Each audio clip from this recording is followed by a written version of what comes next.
और मेरी नेक्स्ट कविता ये है, विडम्बना ये है कि वो मैंने खुद ने लिखी है मदर टंग में, लेकिन वो कविता की मेरे को पहला पैरा याद है। और हल्दी घाटी रो रण जटे व्यो में सेना रो रक्त जटे व्यो जटे जिनमें महाराणा प्रताप वटारो हूं मेवाड़ी हूं और मेवाड़ मारी पिछाण मुंह उड़ धरती रो हूं जटे रानीसा कर्मावती और पद्मिनी जोहर की हो जटे मीरा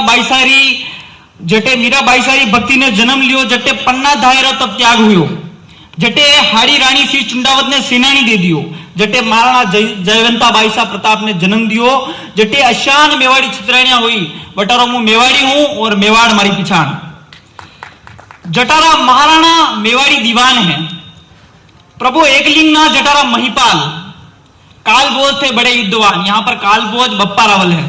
कालभोज थे बड़े युद्धवान इन मेवाड़ी जीते ने जीते ईरान अफगान जटे चेतक घोड़ारो उतरो बखान जटे राणा पुंजारो गुरिल्ला युद्धरो सम्मान जटे दानवीर भामाशर अनुपम दान। हाँ सा मैं वटारो हूं मेवाड़ी हूं और मेवाड़ मारी पिछाण। धन्यवाद।